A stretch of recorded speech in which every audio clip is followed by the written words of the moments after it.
Is the hospice industry corrupt? A few days ago on December 6th, I received an email from Apple News, and they featured an article from the New Yorker magazine, which is a very reputable magazine and source. The title of the article, How Hospice Became a For-Profit Hustle. It began as a visionary notion that patients could die with dignity at home. Now it's a $22 billion industry plagued by exploitation. Is the hospice industry corrupt? In today's video, I want to help answer that question.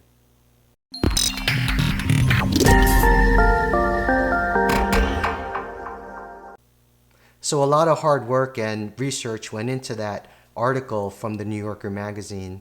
And I just want to read portions of that article using a simple teleprompter here. And I'm going to insert my own thoughts as I read those portions. And especially at the end, I want to give a little summary of what I think is going on in our industry.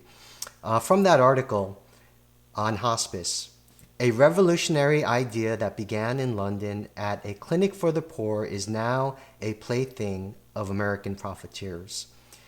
And they followed a woman named Marcia Farmer who was selling hospice, which strictly speaking is for the dying. That's a very important point, which the industry has seemed to have forgotten.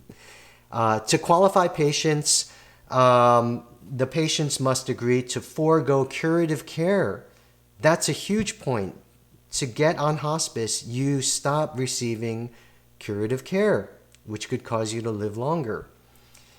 And they need to be certified by doctors as having less than 6 months to live. Another important point, the doctors must sign off that you have less than 6 months to live. But in her experience, she would get recruits or patients even if they were not near death. She described an amazing government benefit that offered medications, nursing visits, nutritional supplements, and light housekeeping, all for free. Who wouldn't accept it? Medicare pays providers a set rate per patient regardless of how much help they deliver, since most hospice care takes place at home and nurses are not required to visit more than twice a month. It's not difficult to keep overhead low and to outsource the bulk of the labor to unpaid family members. Up to a point, the way Medicare has designed the hospice benefit rewards providers for recruiting patients who are not imminently dying. Long hospice stays translate into larger margins, and stable patients require fewer expensive medications and supplies than those in the final throes of illness.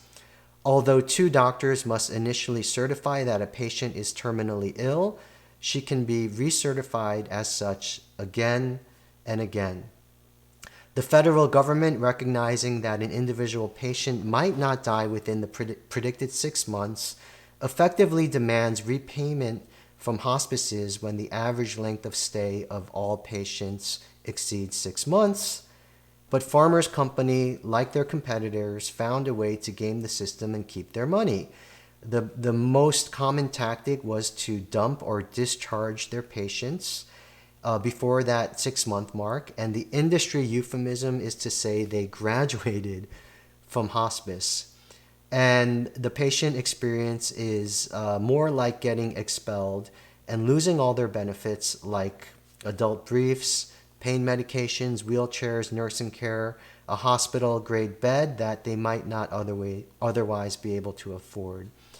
In 2007, according to Farmer's calculation, about 75% of the patients served by her office left hospice alive. The philosophy of hospice, this is very interesting history, was imported to the U.S. in the 1960s by Dame Cicely Sanders, an English doctor and social worker who'd grown appalled by the wretched habits of big, busy hospitals where everyone tiptoes past the bed and the dying soon learn to pretend to be asleep. Her counter-practice, which she refined at a Catholic clinic for the poor in East London, was to treat a dying patient's total pain, his physical suffering, spiritual needs, and existential disquiet. In a pilot program, she prescribed terminally ill patients cocktails of morphine, cocaine, and alcohol, whiskey, gin, or brandy, depending on which they were preferred. And the early results were wildly successful. The before and after photos show cancer patients who were formerly anguished after the treatment. They looked happy and healthy, knitting scarves and raising toasts. Saunders' vision went mainstream in 1969 when Swiss-born psychiatrist Elizabeth Kubler-Ross published her study on death and dying. The subjects in her account were living their final days in a Chicago hospital, and some of them described how lonely and harsh it felt to be in the intensive care unit, separated from family. Many Americans came away from the book convinced that end-of-life care in hospitals was inhumane. Kubler-Ross and Saunders, like their contemporaries in women's health and the deinstitutionalized movements, pushed for greater patient autonomy, in this case, for people to have more control over how they would exit the world. The first American hospice opened in Connecticut in 1974. By 1981, hundreds of more hospices had began. Soon after, President Ronald Reagan recognized the potential federal savings. Many people undergo unnecessary, expensive hospitalizations just before they die, and so he authorized Medicare to cover the cost. So to this day, Medicare is covering the cost of the majority of hospice. 40 years on, half of all Americans die in hospice care. Most of these deaths take place at home. When done right, the program allows people to experience as little pain as possible and to spend meaningful time with their loved ones. Nurses stop by to manage symptoms, aides assist with bathing, medications, and housekeeping. Social workers help families over bureaucratic hurdles. Clergy offer what comfort they can, and bereavement counselors provide support in the aftermath.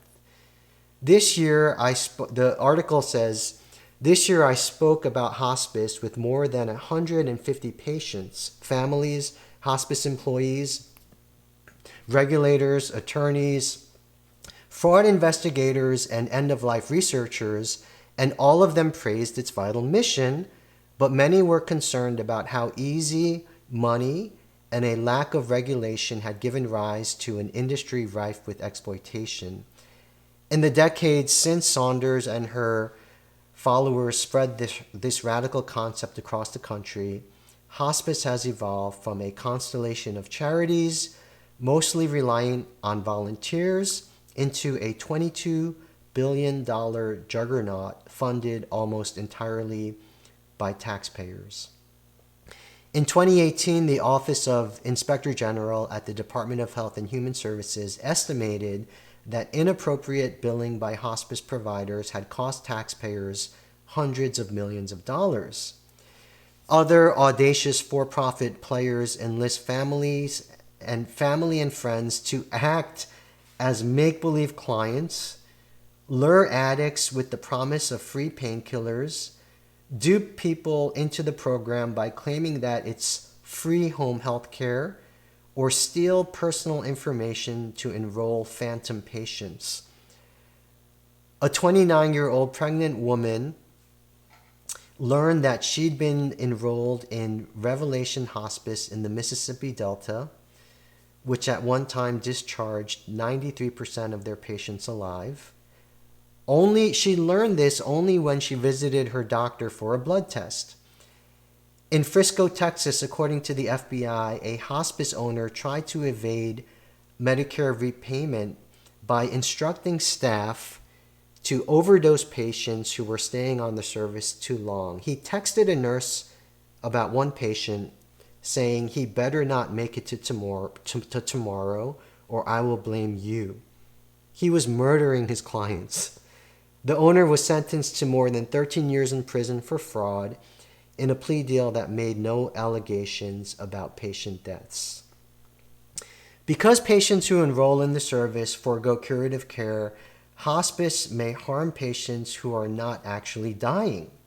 Sandy Morales, who until recently was a case manager at the California Senior Medicare Patrol Hotline, told me about a cancer patient who lost access to his chemotherapy treatment after being put in hospice without his knowledge. Other unwitting recruits were denied kidney dialysis, mammograms, coverage for life-saving medications, or a place on the waiting list for a liver transplant. In response to concerns from families, Morales and her community partners recently posted warnings in Spanish and English in senior apartment buildings, libraries, and donut shops across the state saying, "Have you suddenly lost access to your doctor? Can't get your medications at a pharmacy? Beware, you may have been tricked into signing up for a program that is unmedically unnecessary for you." So there is a lot of terrible things happening in the world of hospice, and people doing very dirty things and harming people, even killing people just to make a profit. And I just want to share a few of my own thoughts about what's going on in this industry. I just want to clarify that even today, a lot of people still think that hospice is a physical place where you go to die comfortably. And here in New Jersey, where I live, in northern New Jersey, I only know of 2 of these physical places that offer hospice, where you go to hospice to spend your last days. And my understanding is that they are pretty difficult, actually, to be admitted into. And so here in New Jersey and throughout our country, most hospice service comes to you. So typically you would find a hospice company and figure out if your loved one needs it, and they will send the hospice service to you, whether you live at home or you live in assisted living or you live in a SNF, a skilled nursing facility, or even a hospital. And from what I've seen, it's fairly easy to be approved and to receive the hospice service which comes to you, which is the majority of hospice service in our country and probably in the world. One of my clients, his mother lived out of state. She lived in another state. I'm not going to say which state it was. And she set the state record of getting put on and off hospice the most times. This was a few years ago. I believe she was at around 15 times. 15 times. Getting put on and off hospice. So this is happening. I'm pretty sure my client and his mother, they were not trying to cheat the system, but his family was misinformed, miseducated, and misguided by people who work in the industry. Is the hospice industry corrupt? In every industry, there are good and honest people who put you, the client, first and who put your well-being first. But also in every industry, there are dishonest people who are not putting you first and who are bending the rules to make more money. People jokingly say that everyone needs to know an honest mechanic and an honest plumber so that they don't get ripped off. And in this world of hospice, if your loved one needs hospice, or in fact, anything related to this world of senior care or senior healthcare services, please do your research, do your due diligence, educate yourself, and make sure you only work with reputable and honest people who will put you first.